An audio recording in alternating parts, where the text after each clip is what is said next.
بسم الله الرحمن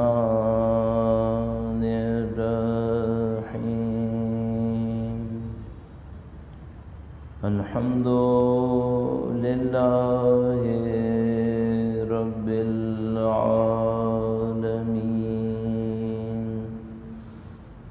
والصلاة والسلام على سيد الأنبياء والمرسلين حبيب إله العالمين بالقاسم محمد صل على محمد آل محمد وعجل فرج وعلى آله الطيبين الطاهرين سيما بقية الله في الأراضين. قال الله تعالى في كتابه الكريم بسم الله الرحمن الرحيم أم حسبت أن أصحاب الكهف والرقيم كانوا من آياتنا عجبا. درود بھیجے محمد وعلى صل على محمد وآل محمد وعجل فرجهم. پروردگار عالم کا انتہائی شکر ہے، انتہائی لطف و کرم ہے کہ اس نے ہمیں ہماری تمام تر کوتاہیوں، لفزشوں، خطاؤں کے باوجود سید الشہداء کے فرش پہ بیٹھنا نصیب فرمایا، ان کی محبت سے نوازا. اس دعا کے ساتھ کہ انشاءاللہ ہمارے دموں تک ہمیں ہماری اولادوں کو اہل بیت کے بہترین چاہنے والوں میں قرار فرمائے. قیامت تک نسلاً بعد نسلاً ہماری تمام نسلوں کو ان کے جانثاروں میں قرار فرمائے. ہماری قبور کو ان کی زیارتوں سے منور فرمائے. میدان حشر میں آخرت کے تمام مراحل میں ان کی ہمراہی، ان کی شفاعت نصیب فرمائے. وقت کے امام کے حضور ادائے احترام کے لیے ان کے ظہور کی تعجیل کی دعا کے لیے درود بھیجیں. محمد وآل محمد صل علی محمد وآل محمد وعجل فرج. پروردگار عالم نے قرآن کریم میں انسانوں کو فکر کی، غور کرنے کی، سوچنے سمجھنے کی دعوت دی.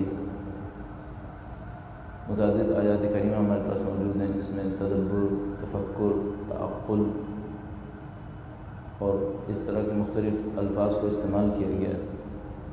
ہم کہہ سکتے ہیں کہ اور کوئی دین ایسا نہیں ہے جس نے اتنا زیادہ سوچنے سمجھنے پر، غور و فکر کرنے پر، علم کے اوپر اہمیت دی ہو جتنا دین مبین اسلام کے اندر دی گئی.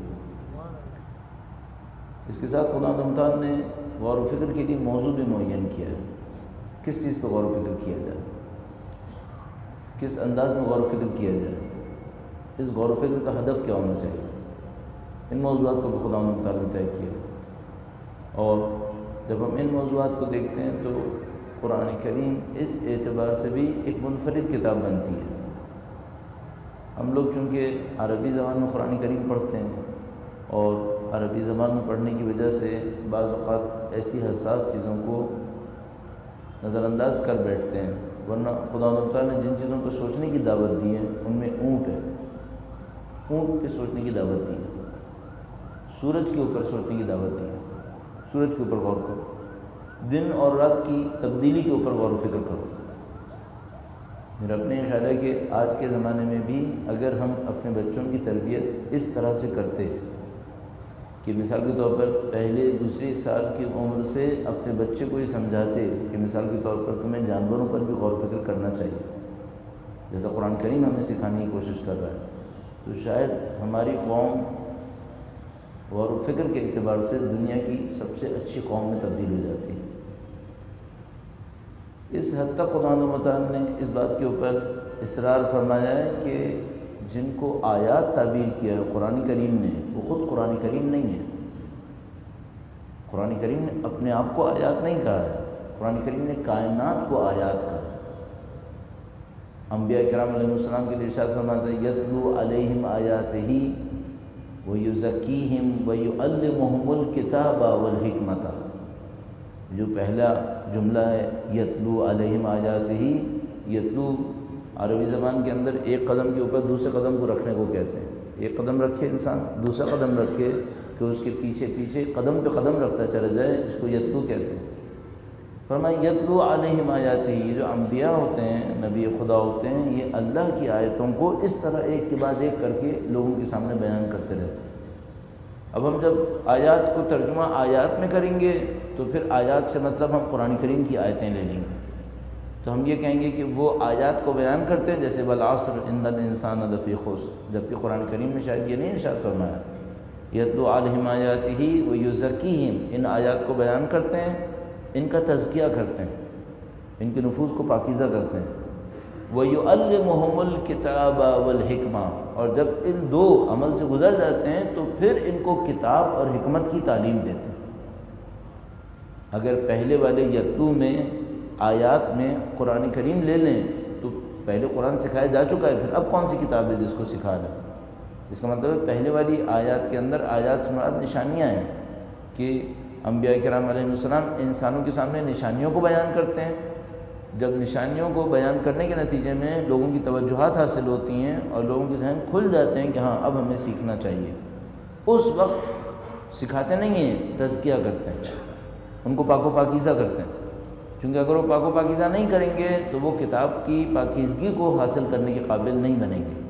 شاید ہماری دوسری غلطی یہیں پر بن رہی ہے، ہم بجائے یہ کہ بچوں کو پاکیزگی سکھائیں پہلے الف با سکھاتے ہیں ان کو، پہلے اے بی سی ڈی سکھاتے ہیں، الف ب سکھاتے ہیں ان کو، اور وہ نہیں سکھا پاتے جس کو ہم پاکیزگی تعبیر کریں گے، جس کو قرآن کریم نے پاکیزگی تعبیر کیا ہے۔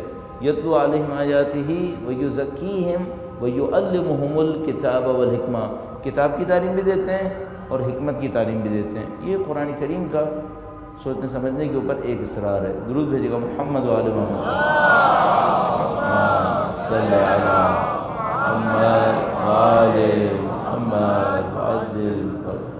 اور اس میں ہر چیز شامل ہے، آپ کی اور میری زندگی کیسے گزر رہی ہے، یا مثلاً آج کی حالات اور جو حالات میں ہم اور آپ تبدیلیاں دیکھ رہے ہیں، یعنی پچھلے سال سے مقایسہ کریں، اس سال کو آپ نئی دنیا دیکھیں گے، آج سے مقایسہ کریں 3 سال پہلے کو، آپ کو لگے گا دنیا ہی دوسری ہے، کیونکہ ہم ہر سال یہاں پہ پڑھ رہے ہیں اور ہم سوچتے ہیں پچھلے سال جب پڑھنے کے لیے موضوع کا ارادہ کر رہے تھے تو موضوعات کیا ذہن میں تھے، آج دیکھتے ہیں دنیا ہی کچھ اور ہے، حالات ہی کچھ اور ہیں، جو اہم موضوعات ہیں وہ بالکل تبدیل ہوتے جاتے ہیں، اور یہ جو تبدیلیاں ہیں خود موضوع فکر ہے۔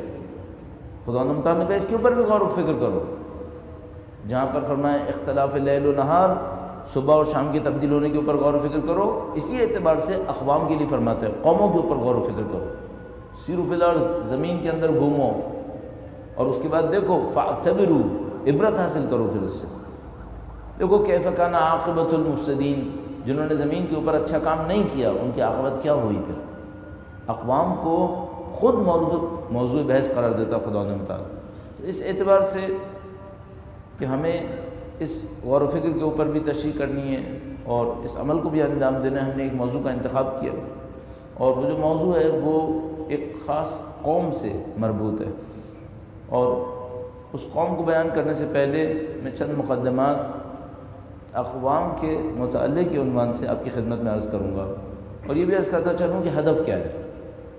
ہدف یہ ہے کہ ہم واقعات کے پیچھے یہ دیکھ سکیں یہاں ہو کیا رہا ہے۔ عام انسان واقعات سے پیچھے نہیں جا سکیں گے۔ آپ معمولاً لوگوں کے اندر دیکھیں گے وہ خبروں کے اندر، مکالمات کے اندر، ایک دوسرے سے گفتگو کے اندر واقعات کو دہرا رہے ہوتے ہیں۔ واقعے کو تو دہرا سکتے ہیں، اصول کو نہیں دہرا پاتے۔ اصول کیا ہیں یہاں پر؟ ان واقعات سے کیا ریفلیکٹ ہو رہا ہے، قوم کہاں جا رہی ہے، کہاں پہنچنے والی ہے، اسے عام لوگ نہیں دہرا پائیں گے۔ اب اس کے مقابلے میں جو ہمیں بصیرت چاہیے ہوگی وہ یہ کہ ہم واقعے کو تو دیکھیں لیکن واقعے کے پیچھے سمجھنے کی کوشش کریں کیا اس کے پیچھے کوئی قانون نکالا جا سکتا ہے؟ اور ایک کلمہ اگر ایک لفظ اردو میں کم استعمال ہوتا ہے لیکن اگر استعمال کریں تو اجنبی نہیں ہے لوگوں کے لیے، وہ ہے تسلسل۔ کیا کوئی تسلسل ہے یہاں پر؟ اس تسلسل کے لیے ایک مختصر سی مثال عرض کروں گا، درود بھیجیے گا محمد وآل محمد صلی اللہ محمد آل محمد وعجل۔ ہماری تاریخی کتابوں میں جو مشکلات میں سے ایک مشکل ہے وہ یہ کہ ہمیں تاریخ کا ایک تسلسل پتہ نہیں چلتا، واقعات کا تسلسل پتہ چل جاتا ہے۔ مثال کے طور پر میں خود ایک زمانے میں پاکستانی اسٹڈیز پڑھاتا تھا کالج کی سطح پہ، تو اس میں دیکھتا تھا کہ وہ 1860 کے بعد سے تقریباً شروع کرتے تھے، 1857 کی جنگ آزادی، اور اس کے بعد سے انہوں نے مرحلہ بیان کرنا شروع کیا کہ کس طریقے سے مسلم لیگ بنی، کس طریقے سے کانگریس بنی، پھر مسلم لیگ بنی، پھر 14 نکات آئے اور مختلف پوائنٹس ہوتے ہوتے یہاں تک کہ پاکستان تشکیل پا گیا۔ تو وہ جتنا تاریخ کا اسپین لیتے تھے وہ مشکل سے اصل معنی میں 50-60 سال لیتے تھے، اس سے زیادہ نہیں لیتے تھے۔ ایک مشکل یہ ہے ہمیں یہ پتہ نہیں چل پائے گا کہ یہ 300 سال پہلے سے کیا چل رہا ہے، یہاں پر کیا تسلسل ہے یہاں پر۔ اور اگر اس مثال کے اندر رکھیں تو انگریز جب آئے تو انہوں نے ہمارے معاشرے کو بالکل تہوبالا کر دیا، جو تہہ میں تھا اس کو اوپر لے آئے، جو اوپر تھا اس کو نیچے لے گئے۔ ہم اس کو صحیح کیسے کر سکتے ہیں؟ ہم ابھی تک ان کی حرکتوں کو جھیل رہے ہیں، 150 سال ہو گئے ہمیں۔ 150 سال بہت ہوتے ہیں ایک قوم کی تاریخ کے لیے، 5 نسلیں ہوتی ہیں، 150 سال میں ہم ابھی تک جھیل رہے ہیں۔ ان کو کیوں جھیل رہے ہیں؟ ہم ابھی تک اس کی کریکشن نہیں کر پائے کہ ہم اس کو صحیح کر لیتے کہ بھائی یہ جو انہوں نے خراب کیا تھا اس کی گہرائی کتنی تھی، اس گہرائی میں جا کر کیا اس کو صحیح کیا جا سکتا ہے؟ یہ وہ کرنے کا کام تھا جو ہم نہیں کر سکے۔ ایک مشکل یہ ہے۔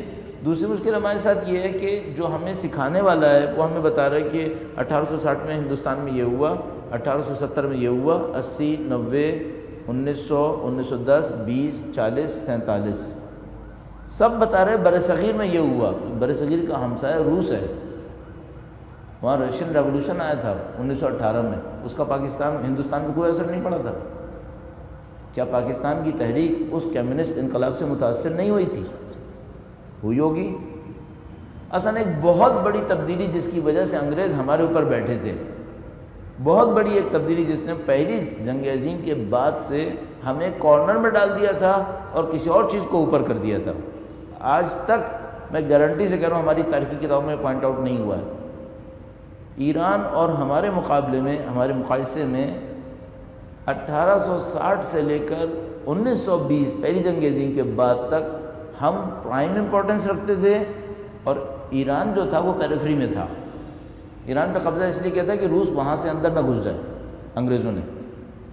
ہم اصل تھے اور ایران فرع۔ پہلی جنگ عظیم کے بعد ہم فرعی ہو گئے، ایران اصلی ہو گیا۔ کیوں؟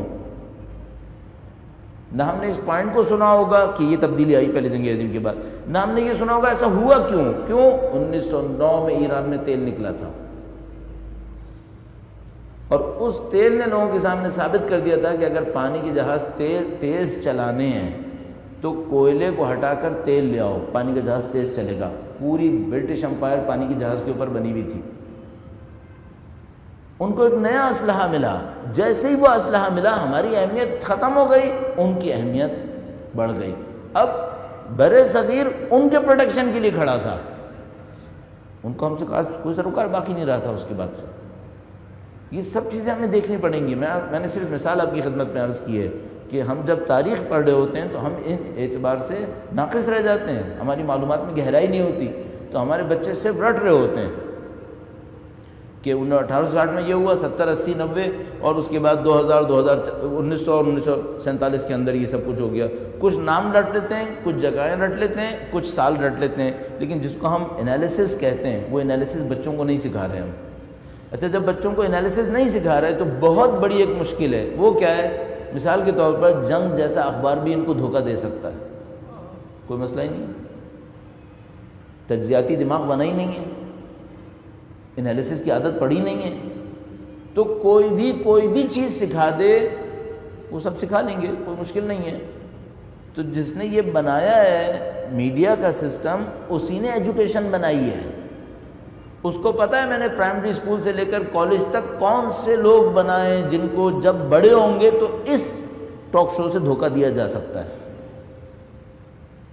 اگر اس نے پرائمری سے لے کر سیکنڈری تک کالج تک کچھ اور بنائے ہوتے تو اس ٹاک شو اور اس اخبار سے دھوکہ نہیں دیتا، اس سے اوپر کی کوئی چیز لے کر آتا، کمپلیکیٹڈ چیز لے کر آتا. لیکن ابھی اتنی سادگی سے دھوکہ دے لے گا، کیوں؟ اس کو پتہ ہے میں نے نیچے سے اوپر تک کیا بنایا ہے.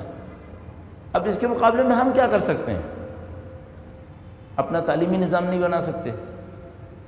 اگر پاکستان میں صرف اہل بیت کے چاہنے والے بچوں کو ہی شمار کریں جو صحیح نہیں ہے، ہمارے ہر ایک بچے کے سامنے 4 بچے اور بھی تو ہیں، انہی کے ساتھ زندگی گزارنی ہے. تو ہم یہ نہیں کر سکتے کہ ہم صرف چند 15% بچوں کے لیے تعلیمی نظام بنائیں جو وہ بھی نہیں بنا پائیں گے. اس کی تعداد بھی کئی ملین کے اندر ہے، تو ہم ان کے لیے نہیں بنا سکتے. جو ہمارے پاس راستہ رہ جاتا ہے وہ یہ کہ لوگوں کی تجزیاتی صلاحیت کو کسی اور فورم پر بہتر بنانے کی کوشش کریں، کسی اور فورم پہ بہتر بنانے کی کوشش کریں. ایجوکیشن نہیں ہو پا رہی، وہ ہمارے ہاتھ میں نہیں ہے.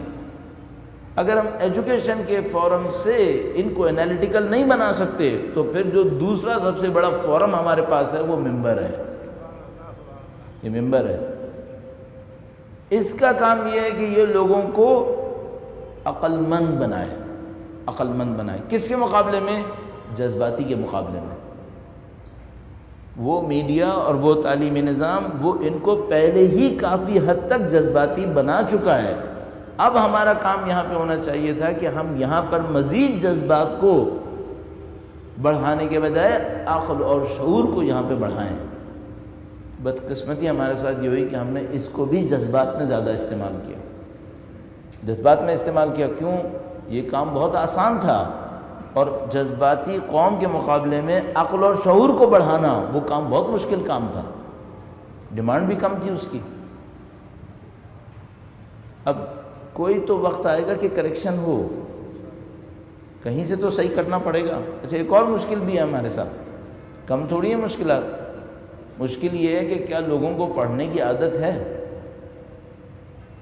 وہ تو نہ ہونے کے برابر ہے. تقریباً کہہ سکتے ہیں کہ معاشرے کے اندر آپ اگر کہیں پر ایسے ہی خود اپنے درمیان یا کہیں پر معلوم کر لیں، کسی سے پوچھیں تم نے 1 سال میں کتنی کتابیں پوری پڑھی ہیں. ایک دفعہ ہوتا ہے کتاب کا صفحہ کھول لیا، 2 صفحے کھولے، 5-10 صفحے پڑھے، اس کے بعد کتاب رکھ دی.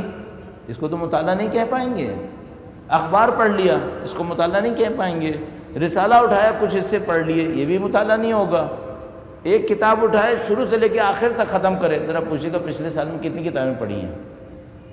خوش نصیب ہوں گے اگر آپ کو 15% بھی ایسے مل جائیں جنہوں نے 1 سال میں 1 کتاب پوری پڑھ لی ہو.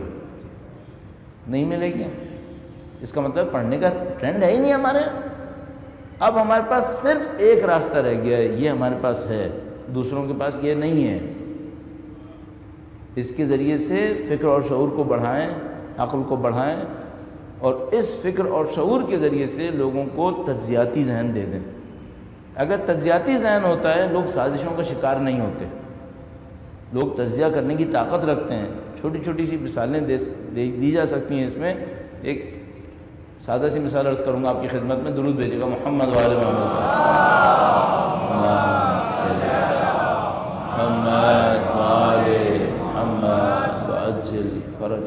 دو آدمیوں کو ایک جیسی سچویشن میں رکھیں، آپ ایک جیسی حالت میں رکھیں جہاں کچھ سیکنڈ میں فیصلہ کرنا ہو. کچھ سیکنڈ میں. آپ نے دیکھا ہوگا جب روڈ کے اوپر موب چل رہا ہوتا ہے تو فیصلہ کرنے کے لیے کتنا وقت ہوتا ہے آپ کے پاس. مثلا لوگ چل رہے ہیں روڈ کے اوپر، جذبات بہت اعلیٰ معیار کے بنے ہوئے ہیں، بہت اوپر جا چکے ہیں جذبات. ایک آدمی نے اچانک ایک پتھر اٹھایا، مار دیا. کتنے سیکنڈ میں فیصلہ کرنے کے لیے؟ ملی سیکنڈز.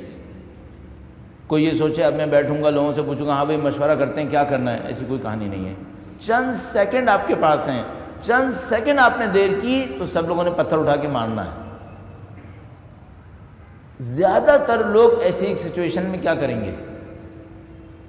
جو پہلے نے کر دیا وہی ہو جائے گا.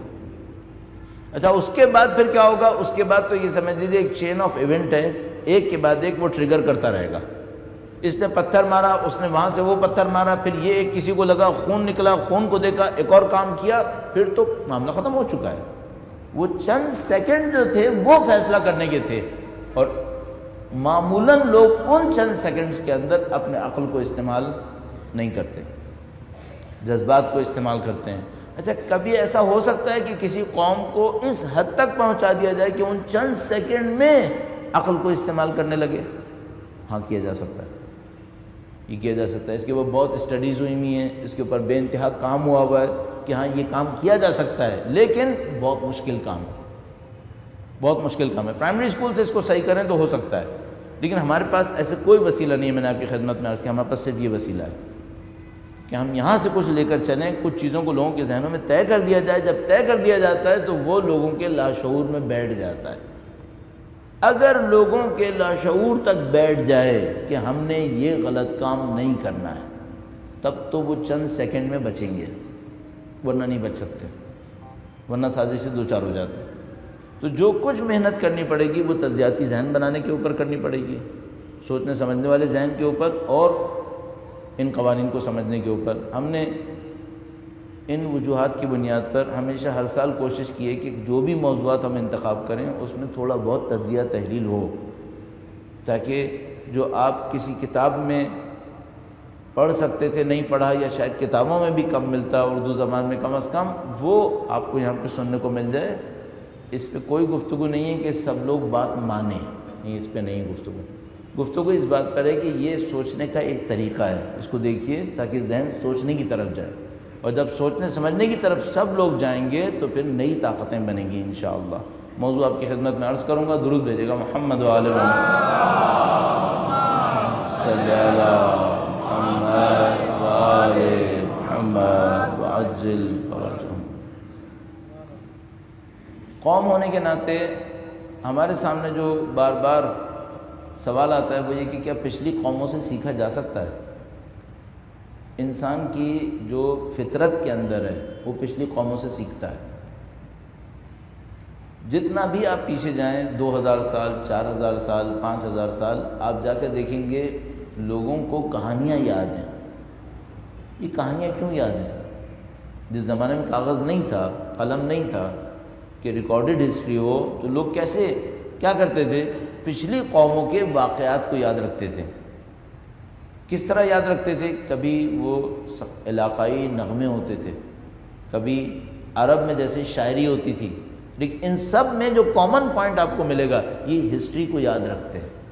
کیوں ہسٹری کو یاد رکھتے ہیں؟ ان کو پتہ ہے ہمیں اس سے کچھ سیکھنے کو ملے گا، سیکھنے کو ملے گا۔ بس ایک چیز تو یہ کہ انسان کے اندر ایک جذبہ ہے کہ وہ جانتا ہے ہمیں پیچھے سے سیکھنے کو ملے گا۔ اور دوسری ایک اور بہت اہم چیز ہے، وہ یہ کہ اگر آپ اپنے آپ کو پہچاننا چاہتے ہیں تو آپ کو سابقہ میں جا کر اپنے آپ کو چیک کرنا پڑے گا، آپ کون ہیں۔ ایک تھوڑا سا نفسیاتی مسئلہ آپ کی خدمت میں عرض کروں، درود بھیجے گا محمد و آل محمد، صلی اللہ محمد آل محمد وعجل فرجهم۔ ہمارے اور آپ کے اندر ایک شخصیت بیٹھی ہوئی ہے جو لاکڈ ہے، اس کو تالا لگا ہوا ہے۔ یہ تالا آپ نہیں کھول سکتے۔ آپ یہ کہیں میں ایک رات میں بیٹھوں گا اپنے اندر کی شخصیت تبدیل کر دوں گا، یہ آپ نہیں کر سکتے۔ یہ جو اندر کی شخصیت ہے یہ کس نے بنائی ہے؟ کچھ آپ کو وراثت میں ملی ہے، آپ کا خاندان، آپ کی تہذیب، آپ کی زبان، آپ کے رسم و رواج، انہوں نے آپ کے اندر کی شخصیت کا کچھ حصہ بنایا ہے۔ کچھ جو کچھ بچپن سے اب تک آپ کے ساتھ ہوا ہے اس نے بنایا ہے۔ بچپن میں کس استاد سے ملے، کن ٹیچرز سے ملے، کن بچوں کے ساتھ رہے، کس محلے میں رہے، جنگ کے زمانے میں رہے یا امن کے زمانے میں رہے، کراچی جیسے شہر میں رہے یا لاہور جیسے شہر میں رہے، ان سب سے ہماری اور آپ کی ایک اندر کی شخصیت بنتی ہے۔ تو وہ اندر کی شخصیت باہر آ کر عمل کرتی ہے، بہت زیادہ کرتی ہے۔ وہ تقریباً تمام جگہیں جہاں آپ بغیر سوچے سمجھے کوئی فیصلہ کرتے ہیں، وہ اندر والا کر رہا ہوتا ہے، وہ اندر والا کر رہا ہوتا ہے۔ اور مشکل یہ ہے کہ وہ اندر والا تقریباً آپ کے لیے لاک ہے، وہ بند ہوا ہوا ہے. جب تک آپ اس کو کھولنے کی کوشش نہ کریں بہت محنت کر کے. تو بالکل واضح ہے، مثال کے طور پر اگر کسی کے ایک خاص تسلسل میں وہ یہاں تک پہنچا ہے، تیسری نسل ہے، چوتھی نسل ہے، اس کا اندر کچھ اور ہے. اگر کوئی اور کہیں اور سے آ جائے اس کا کچھ اور ہے. قوموں کے ساتھ بھی ایسا ہی ہے. قوموں کی بھی تاریخ ہے، قوموں کا بھی حال ہے. حتیٰ کہ بعض مفکرین اس بات کے قائل ہیں کہ قوموں کی علیحدہ شخصیت ہے، وجود ہے. اور یہ بات بہت عجیب ہے جو ہم لوگ شاید اس بات کو نہ بحث میں لا سکیں نہ اس کو سوچ پائیں گے کہ ہم صرف فرد کے علاوہ کچھ نہیں دیکھ سکتے، ہمیں کوئی چیز نظر نہیں آتی فرد کے علاوہ. لیکن کثرت سے علماء اس بات کے قائل ہیں، مفکرین اس بات کے قائل ہیں. علماء بھی میں نے آپ کی خدمت میں عرض کیا، من جملہ علامہ طباطبائی جیسے لوگ، وہ یہ کہ نہیں، قوموں کا بھی ایک وجود ہے. اس حد تک کے قائل ہے. کس ٹائپ کا وجود ہے یہ میرے خیال میں وہ فلسفے کی جگہ ہے کہ جہاں پہ اس کو حل ہونا چاہیے، یہاں پہ وہ جگہ نہیں ہے. لیکن قوموں کی اپنی ایک تاریخ ہے. اب اس اعتبار سے کس قوم سے ہماری تاریخ سیکھنے کے اعتبار سے سب سے زیادہ ملے گی؟ اگر میں قومی تاریخ، کسی قوم کی تاریخ کا انتخاب کروں کہ بھئی ایک قوم کی تاریخ کا انتخاب کریں، کیوں انتخاب کریں؟ تاکہ اس سے کچھ سیکھیں. تو کس قوم سے سب سے زیادہ سیکھا جا سکتا ہے؟ دو وجوہات کی بنیاد پر ایک قوم کو انتخاب کیا جا سکتا ہے. نمبر ایک، کیا قرآن کریم نے کسی قوم پر اصرار کیا ہے کہ اس سے سیکھو؟ پہلا کویسچن. کیا قرآن کریم نے کسی قوم پر اصرار کیا ہے کہ اس قوم سے سیکھا جا سکتا ہے؟ نمبر ایک. کیا اللہ کے رسول اور خاندان اطرت نے کسی قوم پر اصرار کیا ہے کہ یہ تمہارے نزدیک ہیں؟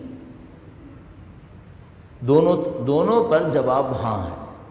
قرآن کریم نے ایک قوم کے واقعات کو مکرر 4-5 دفعہ بیان کیا ہے، اور اللہ کے رسول نے اسی قوم کے لیے کہا ہے کہ ان کا اور تمہارا مقدر ایک ہی ہے.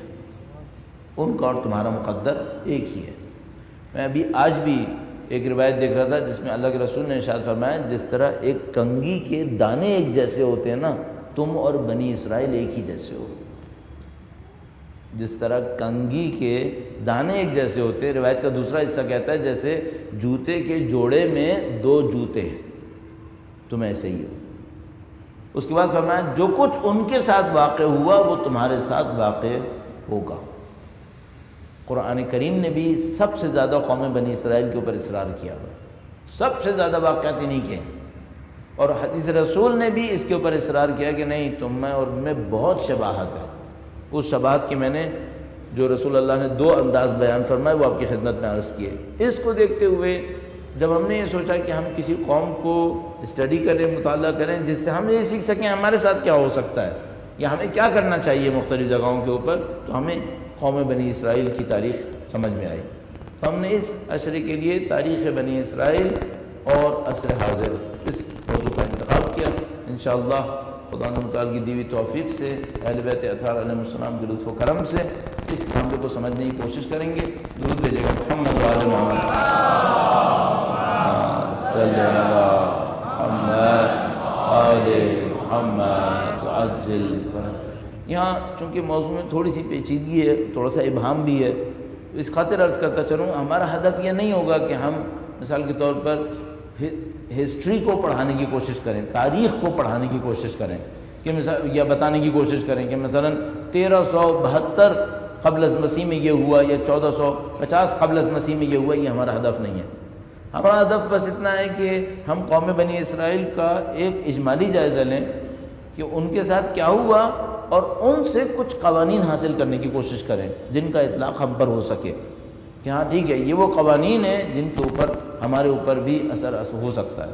اور دوسرا معاملہ یہاں پر یہ ہے کہ اسی دوران میں کچھ کوشش کر کے اپنے تسلسل کو سمجھنے کی کوشش کی جائے. ہمارا تسلسل کیا ہے؟ اور یہ بات شاید پہلے بھی کئی دفعہ ہم آپ کی خدمت میں عرض کر چکے ہیں کہ ہم لوگ نہ ماضی سے اپنے آپ کو کاٹ سکتے ہیں، نہ مستقبل ہمارے ہاتھ سے باہر نکلا ہوا ہے. کوئی قوم جزیرہ نہیں ہوتی، کوئی قوم جزیرہ نہیں ہوتی. جزیرے کا مطلب کیا ہے؟ ایک جزیرے کے اوپر کچھ لوگ رہ رہے ہیں، نہ ادھر سے کوئی تعلق ہے نہ ادھر سے کوئی تعلق ہے. ایسا نہیں ہوتا ہے. یہاں پہ جو لوگ رہ رہے ہیں ان کا 30 سال پہلے سے کوئی تعلق ہے، ان کا 60 سال پہلے سے کوئی تعلق ہے. ہم عصبیت نہیں کرنا چاہتے ہیں، قوم پرستی کی بات نہیں کر رہے، لیکن کیا انسان اپنے تاریخ سے اپنے آپ کو کاٹ سکتا ہے؟ ممکن نہیں ہے. کیا انسان خاندان سے اپنے آپ کو کاٹ سکتا ہے؟ یہ قطعاً ممکن نہیں ہے. ان سب کے اثرات پڑتے ہیں. تو یہ جو قوم آپ کو یہاں پہ نظر آ رہی ہے، پاکستان میں نظر آ رہی ہے، اس کا ایک سابقہ ہے. ہمیں دیکھنا پڑے گا اس میں سابقہ میں کیا تبدیلیاں آئی ہیں جو یہ یہاں تک پہنچیں. اسی طریقے سے میں نے عرض کیا اس قوم بنی اسرائیل کو ایک موضوع بنا کر اس کے ذریعے سے ہم کچھ سیکھنے کے قابل ہو سکتے ہیں. اور مختصر جو قوم بنی اسرائیل کا آغاز ہے وہ چند منٹس میں ابھی عرض کر دیتے ہیں. کل سے کوشش یہی کریں گے کہ 8 بجے انشاءاللہ مجلس شروع کر دی جائے، خطابت جس کو آپ فرماتے ہیں وہ شروع کر دی جائے، تاکہ یہ کہ آگے جو پروگرام ہے وہ اور دیر نہ ہو. سردیوں کے دن بھی ہیں تو زیادہ دیر کرنا اچھا بھی نہیں ہے، اور مغرب کے بعد کافی فاصلہ بھی ہے تو آپ کو آنے میں بھی شاید کوئی دشواری نہیں ہوگی. تو 8 بجے انشاءاللہ مجلس کو کل خطابت، جس کو آپ ارشاد فرماتے ہیں، میں خطابت نہیں کہنا چاہتا ہوں، اس کو مجلس ہی کہنا چاہتا ہوں، لیکن کل انشاءاللہ 8 بجے شروع کرنے کا ارادہ ہے. پروردگار لطف فرمائے گا انشاءاللہ. درود بھیجے گا محمد و آل محمد. صلی علی محمد و آل محمد وعجل فرج. ایک درخواست اور آپ کی خدمت میں عرض کروں گا، اور مسلسل ہر روز کچھ نہ کچھ عرض کرتا رہوں گا اس سلسلے میں بھی. تھوڑا سا مطالعہ کرنے کی عادت اس موضوع کے بہانے ہی صحیح ڈالنے کی کوشش کریں، تھوڑا سا کریں. مثلا الحمدللہ رب العالمین انٹرنیٹ سب کے پاس ہے، تقریباً سب کے پاس ہے، گھروں کے اندر ہے، آفیسز کے اندر ہے، جو کچھ بھی ہے، موبائلز کے اندر ہے، سب کچھ. تھوڑا سا دیکھیں بنی اسرائیل کے بارے میں کتابیں، یہ انٹرنیٹ کی ویب سائٹس کیا کہہ رہی ہیں. کیا کچھ سمجھ میں آتا ہے اس سے؟ کچھ نہیں ہوا تو ابتدائی تاریخ ہی دیکھ لیجئے، یہ قوم کب بنی، کیسے بنی. کچھ تو آپ نے بچپن سے سنا ہوا ہے، حضرت یوسف علیہ السلام کے تاریخ کے حوالے سے، حضرت موسیٰ علیہ السلام کی تاریخ کے حوالے سے. لیکن میں ہمیشہ عرض کرتا ہوں، دین وہ چیز نہیں ہے جس کو سننے پہ اکتفا کیا جائے، خاص کر آج کے زمانے میں. دین وہ چیز ہے جس کو پڑھنا بہت ضروری ہے. پڑھتے وقت انسان غور و فکر کر سکتا ہے، سوچتے وقت تو بمبارڈمنٹ ہو رہی ہوتی ہے، وہ کہاں غور و فکر کرے گا. تو آپ کے لیے بہت ضروری ہے کہ تھوڑا بہت مطالعہ رکھیے. آپ کے گھر میں کچھ کتابیں ہوں تو ان کو تھوڑا سا دیکھ لیجئے کہ بھئی ریویژن ایسے ہی ہو جائے گا آپ کا، پہلے آپ پڑھ چکے ہوں گے لیکن تھوڑا سا دیکھ لیجئے، انٹرنیٹس وغیرہ کے اوپر کچھ نہ کچھ دیکھ لیجئے. بنی اسرائیل قوم کے عنوان سے کب تشکیل پائے ہم سب جانتے ہیں، تھوڑا سا اس کو ریویو کر لیتے ہیں.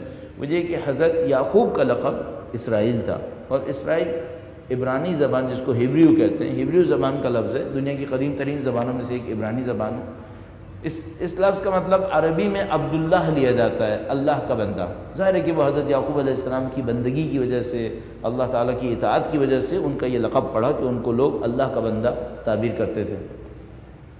اور حضرت یعقوب کی اولادیں تھیں جو حضرت یوسف علیہ السلام وغیرہ کے، یوسف علیہ السلام کے واقعے کے سلسلے میں آپ کی خدمت میں ہے کہ وہ کس طریقے سے مصر تشریف لائے، اور جب وہ وہاں پر تھے تو انہوں نے اپنے والدین کو اور 11 بھائیوں کو بلا لیا.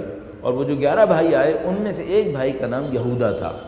تو اس قوم کو جو یہودی تعبیر کیا جاتا تھا، وہ اس یہودا جو بھائی تھا حضرت یوسف کا، اس کی وجہ سے اس کو یہودا تعبیر کیا جاتا تھا. باقی یہ ہے کہ 12 بھائی تھے اور 12 لشکر، 12 قبیلے اس عنوان سے وہاں پر تشکیل پا گئے. یہ لوگ جب 12 بھائی یہاں پر آ گئے مصر میں، اور وہ عزیز مصر کے پاس حضرت یوسف علیہ السلام تھے اور ان کا ایک رتبہ تھا، ایک مقام تھا. اس قوم کو جو باہر سے آ کر یہاں بس گئی تھی، اس کو ڈسٹنگوشڈ ڈیل کیا جاتا تھا کہ بھئی یہ ذرا بااحترام لوگ ہیں. اور اس احترام کے اندر رہتے ہوئے اس قوم کو بنی اسرائیل کہا گیا. حضرت یعقوب علیہ السلام کے لقب کو استعمال کرتے ہوئے اس قوم کو بنی اسرائیل کہا گیا. لیکن ہر قوم کو جہاں عروج ہے وہاں ایک زوال بھی ہے. یہ نہیں ہے کہ خدا نے متعال نے یہ کہا ہے کہ میں نے تو ڈبونا ہے، نہیں، ڈبونے کا مسئلہ نہیں ہے.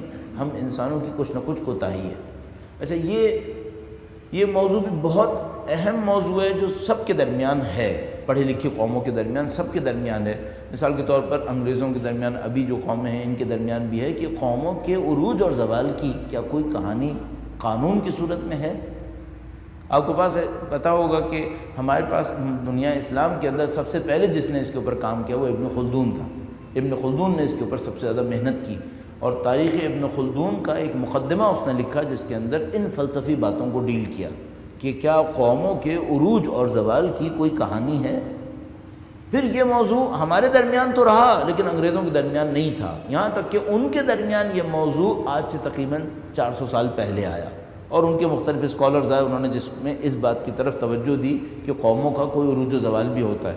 پھر آج کے دور میں مختلف کتابیں لکھی گئی ہیں سپر پاورز کے ناطے۔ آج کے زمانے میں چاہے وہ امپائرز تو نہیں ہیں، بادشاہتیں تو نہیں ہیں، تو سپر پاورز ہیں، تو ان کے ناطے کتابیں لکھی جاتی ہیں۔ مثلا پال کینڈی کی ایک بہت مشہور کتاب تھی کہ rise and fall of super powers یا گریٹ پاورز، تو یہ موضوع ابھی بھی ان کے درمیان ہے کہ ہاں یہ ہوتا ہے کہ کچھ قومیں اوپر جاتی ہیں، کچھ قومیں نیچے جاتی ہیں۔ تو بنی اسرائیل کے ساتھ بھی ایسے ہی ہوا، وہ حضرت یوسف علیہ السلام کے ذریعے سے انہوں نے احترام حاصل کیا، لیکن اس احترام کی کچھ عرصے کے بعد یہ قوم زوال سے دوچار ہو گئی۔ اس میں باہر سے آنے والی طاقتیں بھی شامل تھیں۔ یہ وہ جگہ ہے جہاں سے بنی اسرائیل کی صحیح کہانی شروع ہوتی ہے، جب باہر سے کچھ حکومتوں نے قبضہ کیا اور حضرت یوسف کے ہاتھ میں جو طاقت تھی وہ ختم ہو گئی۔ حضرت یوسف کے پاس جو طاقت تھی اور اولاد حضرت یوسف کے پاس وہ طاقت ختم ہو گئی، اور جو دوسرے بادشاہ بنے ان بادشاہوں کا ٹائٹل تھا فرعون۔ آپ کو پتہ ہے فرعون ایک بادشاہ کا نام نہیں ہے، فرعون بادشاہت کے سلسلے کا نام ہے۔ یہ جو بادشاہت تھی یہ بنی اسرائیل کے مقابلے پہ تشکیل پائی۔ جب بنی اسرائیل کا دور عروج کی طرف گیا اور زوال کی طرف جانے لگا تو ایک اور قوم کی حکومت شروع ہوئی جو مصر کے اہل تھے، جو مصر کے پرانے رہنے والے تھے۔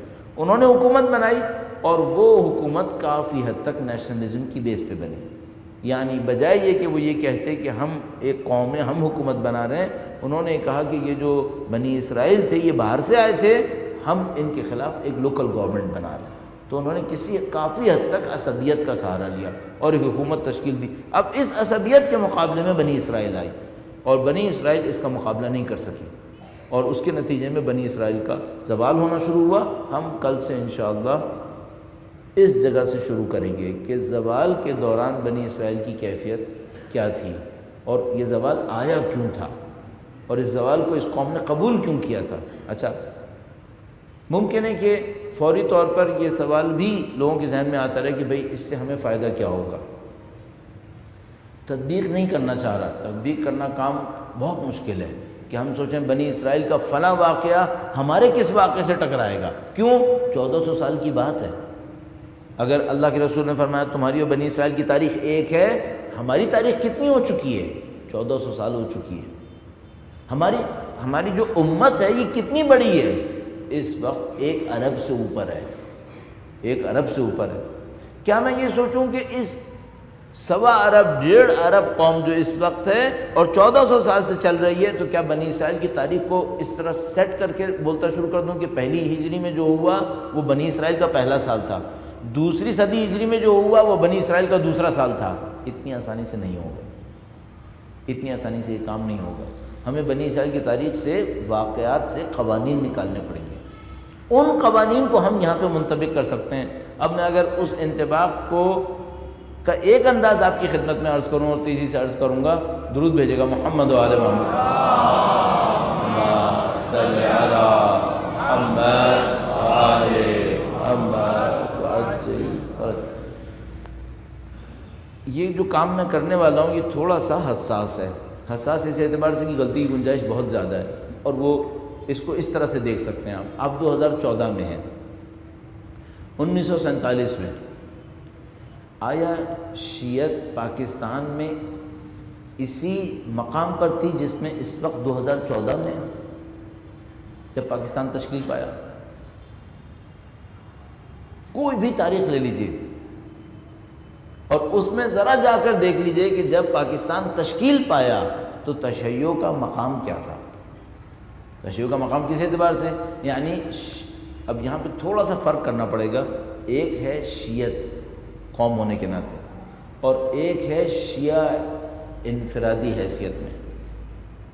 جب پاکستان تشکیل پایا تو شیعہ انفرادی حیثیت میں مضبوط ترین جگہوں پر تھے، مضبوط ترین جگہوں پر۔ اچھا، وہ جو مضبوط ترین جگہوں پر تھے ان کے دلوں میں بھی شیعت کی محبت تھی۔ ایسا نہیں کہ ہم یہ کہہ رہے ہیں وہ صرف اپنی ذات کے لیے وہاں پہ بیٹھے ہوئے تھے، نہیں، ان کے دلوں میں بھی شیعت کے لیے محبت تھی۔ مثلا اگر کوئی اہل بیت کا چاہنے والا پاکستان کے کسی بڑے مقام تک پہنچا تو اس نے وہاں پہنچ کر شیعت کو بھلا دیا؟ نہیں، ایسا نہیں ہوا۔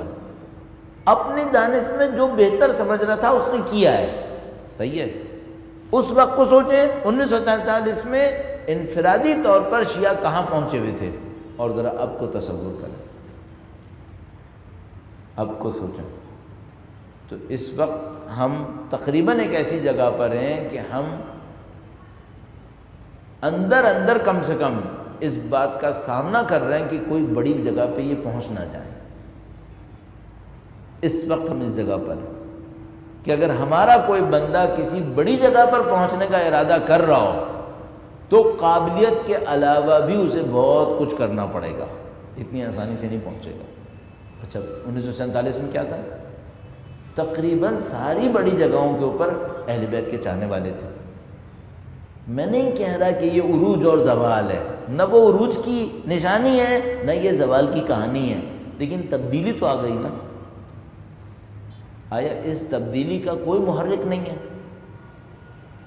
کوئی تو ریزن ہوگا نا۔ معاشرے کے اندر کاز اور ایفیکٹ سے تو باہر نہیں آ سکتی نا چیزیں۔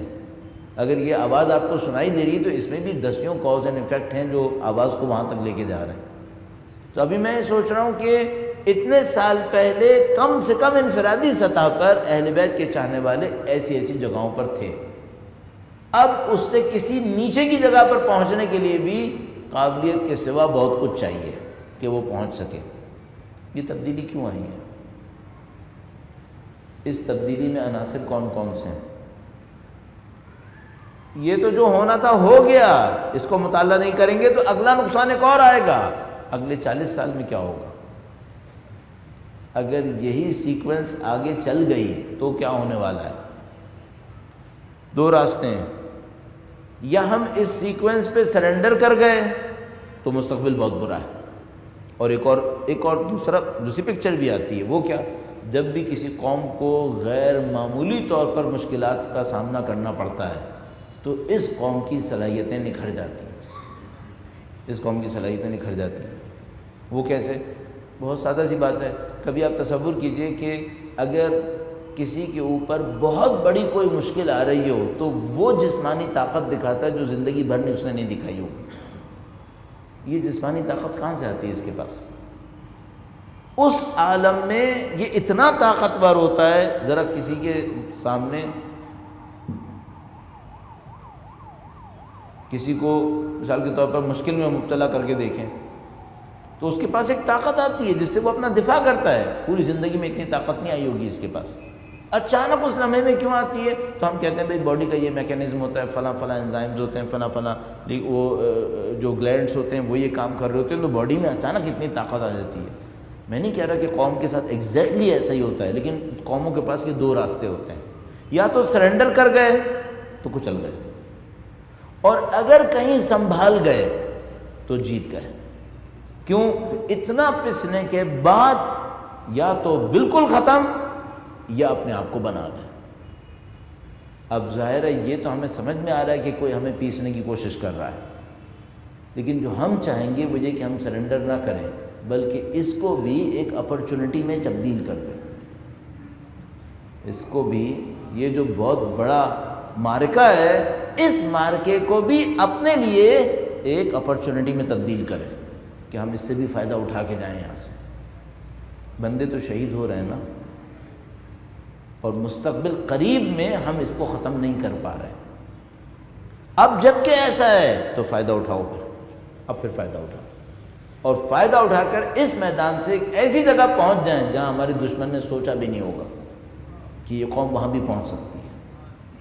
اور میں آپ کی خدمت میں کہہ رہا ہوں یہ کام مشکل کام نہیں ہے، یہ کام آسان ہے۔ آپ کہیں گے امید دلا رہے ہیں، نہیں امید نہیں دلا رہا، یہ سوچ رہا ہوں اس کے پاس امام حسین نہیں ہے، ہمارے پاس امام حسین ہے۔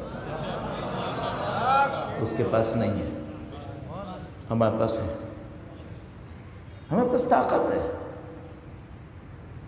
انہوں نے جس کسی کے لیے بھی کیا ہے، اور زیادہ تر سازشوں کے لیے کیا ہے، زیادہ تر سازشوں کے لیے کیا ہے۔ اکا دکا شاید کوئی بے وقوف ان کے درمیان مخلص ہوگا جو دھوکے میں آ گیا ہوگا، لیکن زیادہ تر سازشوں سے دو چار انہوں نے اپنے اہداف کے لیے کیا ہے۔ کم سے کم ان کے سرپرست تو قطعاً سازشی ہیں، جو اس ملک کے اندر یا اس ملک کے باہر بیٹھ کے سازشیں کرتے رہتے ہیں، عراق کے اندر کر رہے ہیں، شام کے اندر کر رہے ہیں، تسلسل میں لے کے چل رہے ہیں سب چیزوں کو۔ یہ کس کے لیے کر رہا ہے؟ اپنی دنیا کے لیے کر رہا ہے نا، اپنے اقتدار کے لیے کر رہا ہے۔ الحمدللہ رب العالمین ہم سب کو اپنے مولا کے اس قول کے فرمان کی روشنی میں ایک بات پتہ ہے، ہم کسی اقتدار کے لیے نہیں لڑ رہے، ہم دولت کے لیے نہیں لڑ رہے۔ سید الشہداء نے یہی کہا تھا نا کہ لوگوں جان لو جو کچھ ہم کر رہے ہیں یہ نہ طاقت کی رساکشی ہے، نہ یہ زر و دولت کی حرص ہے، یہ کچھ نہیں ہے، یہ مظلوم کے دفاع کے لیے ہے۔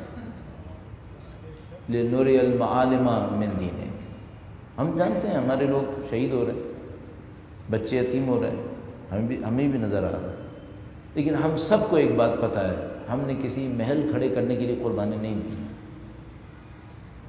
ہم نے کسی اقتدار کو لینے کے لیے قربانیاں نہیں دی ہیں۔ یہ پوری دنیا جانتی ہے ہم کسی اقتدار کے طلبگار بھوکے نہیں رہے کہ ہم نے کسی ٹکڑے کے لیے، کسی زمین کے لیے، کسی محل کے لیے، کسی حکومت کے لیے قربانی دی۔ ہماری قربانی اپنے دین کی خاطر ہے، اپنے مکتب کی خاطر ہے، اپنے مذہب کی خاطر ہے۔ اور ہمارے پاس روایت موجود ہے، کسی راوی نے کہا کہ مولا میں سید الشہداء کی زیارت کرنے جاتا ہوں، دشمن اتنا گرفت کر رہا ہوتا ہے، اتنا زیادہ میرے اوپر نظر رکھے ہوئے ہوتا ہے کہ میرے دل میں خوف بیٹھنے لگتا ہے کہ یہ لوگ مجھے نقصان پہنچائیں گے۔ اس خوف کے عالم میں قبر سید الشہداء تک پہنچا، واپس آنے لگا، پھر وہی مصیبتیں تھیں، جاسوس چاروں طرف تھے، میں خوف کے عالم میں واپس آیا۔ مولانا نے فرمایا تمہیں بتاؤں کہ تمہارے اس کام کا اجر کیا ہے؟ میں تمہیں بتاؤں تمہارے اس کام کا اجر کیا ہے؟ میں نہیں کہہ رہا ہم قبر سید الشہداء تک پہنچے، لیکن ہمارے لیے یہی مجلسوں میں آنا گویا قبر سید الشہداء کی زیارت ہے، یہی ہے۔ ہم کرنا نہیں ہے کہ ہم قبر سید الشہداء تک پہنچے، ہم یہاں تک امام حسین کی محبت میں آئے۔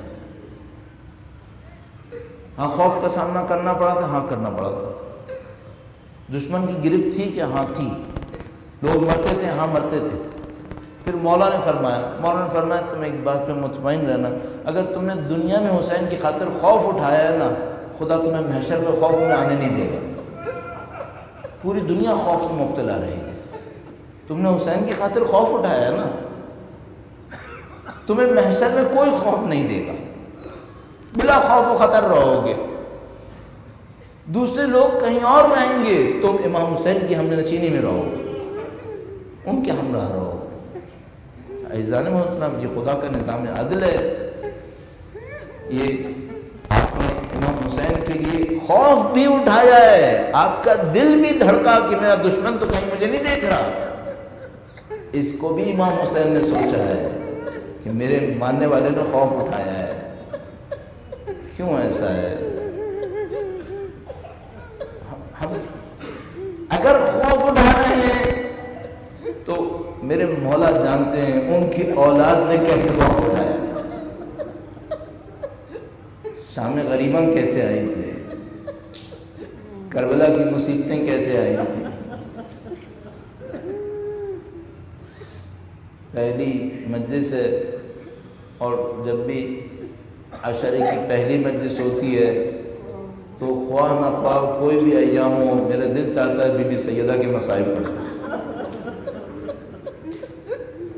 گویا مصائب کی ابتدا وہاں سے ہوئی ہے، اہل بیت کی قربانیوں کی ابتدا وہاں سے ہوئی ہے، اور بی بی کے مصائب ان کی شخصیت میں ایک عجیب بات ہے۔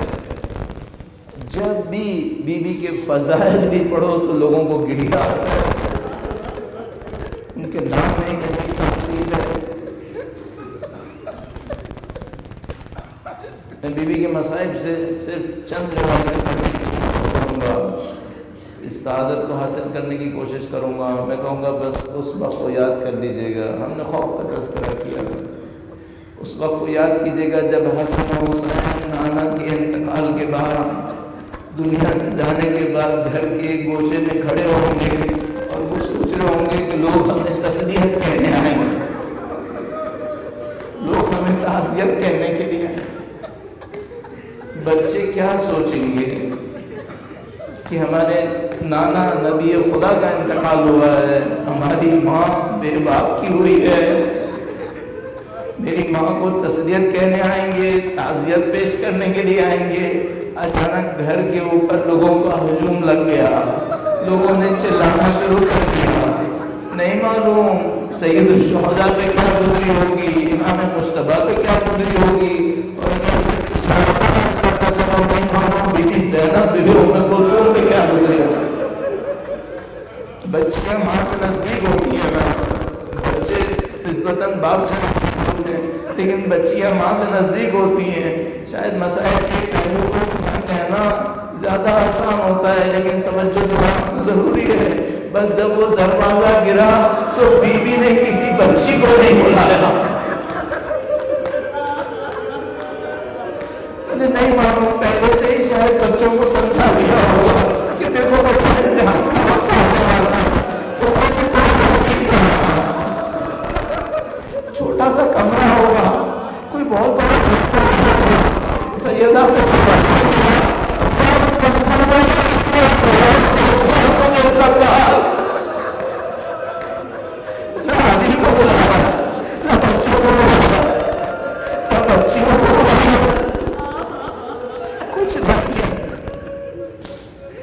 وہ مظلومیت ختم ہوئی تھی، ابھی اس عالم کے اندر نہیں معلوم خدا نے کتنا بڑا امتحان دکھانا تھا۔ کوئی خاتون کی بی بی ابھی اس حالت میں تھی،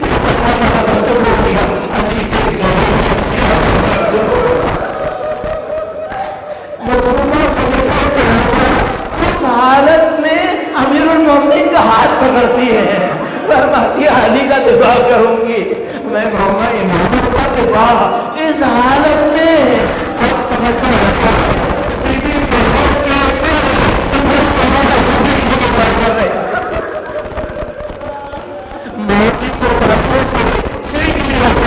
کہ ایک بار کہتا ہے امام کی دفاع کرنے کے لیے سب کچھ قربان کرنا پڑتا۔ الا لعنت اللہ علی القوم الظالمین وسيعلم الذین ظلموا ايا منقلب ينقلبون۔